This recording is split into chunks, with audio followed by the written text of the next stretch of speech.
سلام عليكم يا حبايبي. أنا أماني محمد. يلا نشوف أفضل وأسهل طريقة لتسييح القشطة الصفرة وتحويلها لسمنة بلدي. اللون والطعم وترميلة السمنة تحفة تحفة بجد.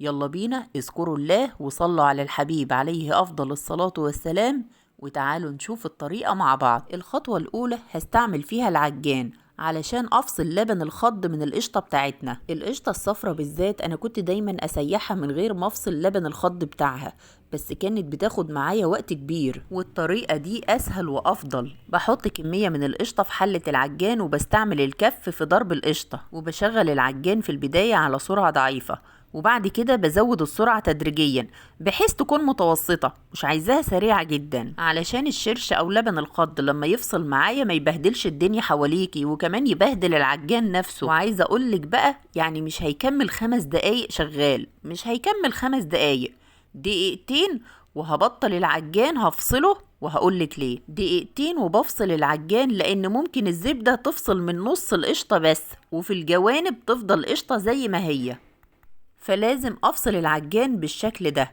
وبمعلقة او سباتيولا بنزل القشطة من جوانب العجان، ايوه بالشكل ده، حلو قوي كده.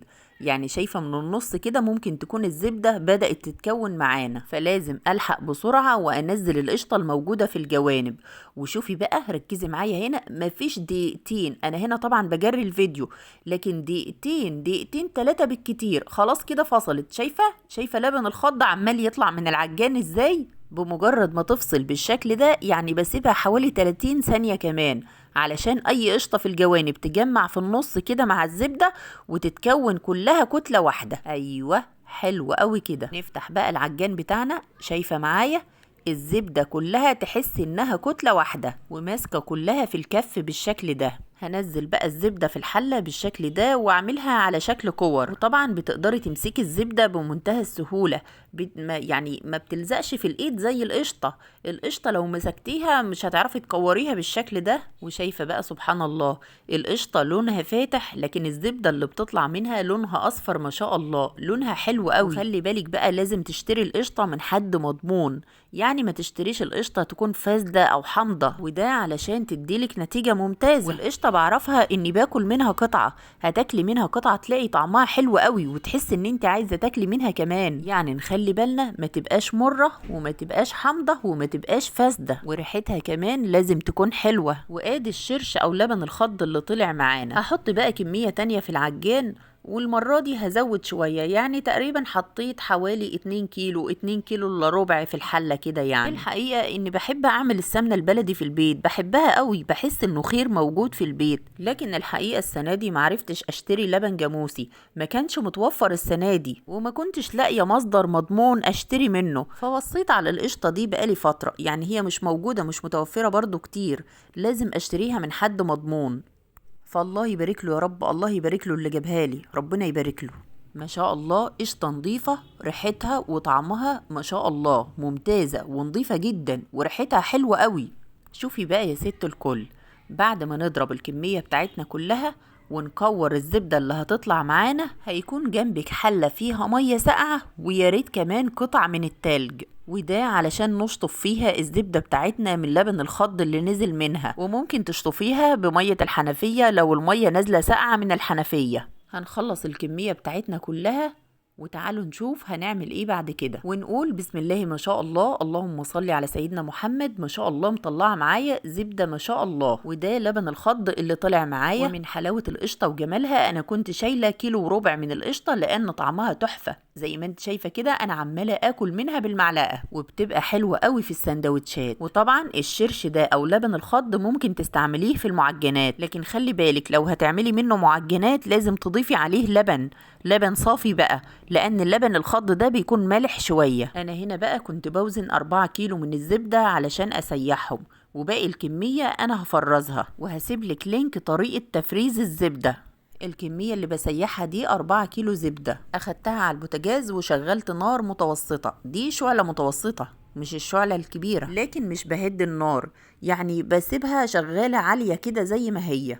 الزبدة هتسيح وهتعمل رغوة على الوش، وأول الزبدة ما تبدأ في الغليان هتفور بالشكل ده زي ما بتيجي تغلي اللبن ويفور منك. فعلشان كده أنا بحب أستعمل حلة كبيرة، وكمان بحب أستعمل حلة ستيل علشان ما تغيرش من لون الزبدة معانا. وخلي بالك بقى بعد الفورة الأولانية في الزبدة، الفوران الأول ده، هتبدأ الزبدة تهدى معاكي وهتبدأ في الغليان عادي، يعني مش هتفور منك. انا هنا بقولك انا سايبه النار عاليه زي ما هي، انا بسيب النار عاليه علشان انا عايزه انجز. لكن خلي بالك في شرط اساسي لو حابه تسيبي النار عاليه، انك تفضلي واقفه جنبها ومن وقت للتاني تقلبيها، تقلبي زي كده بالمعلقه. وهنا بقولك ممكن تهدي النار بالشكل ده لو انت حابه تركنيها، يعني تروحي تعملي شغل وترجعي لها، لكن انا هعلي النار من تاني لان انا واقفه جنبها مش هسيبها. وهنا بقى خلاص السمنه اتكونت معانا اهو، والمرتة بدأت تظهر، الحبيبات الناعمة اللي انت شايفاها دي هي المرتة. وهنا بقى تحس ان فيه فوران كده، خلاص لازم تقفلي عليها النار.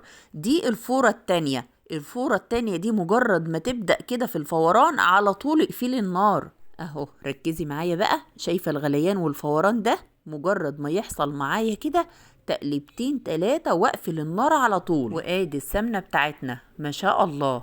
اي رغوة بقى على الوش او ريم لازم تشيليه علشان السمنة ما يحصل لهاش عفونة بعد كده. بمجرد ما بشيل الرغوة ما بسيبش السمنة تبرد ولا اي حاجة، على طول في حلة تانية ومصفى ناعمة واصفي السمنة بتاعتي من المرتة. وشايفين المرتة بتاعتنا وجمالها ما شاء الله. وزي ما قلتلك اي رغوة تقابلك لازم تشيليها على طول. هنحط السمنة بتاعتنا في برطمانات نظيفة وتكون ناشفة تماما ما فيهاش ولا نقطة مية، وعلى قد ما تقدري املي البرطمان على الاخر، لان السمنة لما بتبرد هتلاقيها تجمد وتنزل لتحت شوية، وانا مش عايزة البرطمان يكون فيه فراغ كبير علشان ما تعملش عفونة. عايزة اقولك السمنة بتاعتنا ما شاء الله ريحتها قلب المطبخ عندي، ريحتها تحفة. تعالي بقى نشوف هنعمل ايه في المرتة بتاعتنا. هنقلبها بقى في الرغوة اللي شلناها من على وش السمنة. السمنة بتاعتنا سخنة، مش بغطيها غير لما تبرد تماما. ما شاء الله السمنة بتاعتنا مرملة وريحتها وطعمها جنان جنان.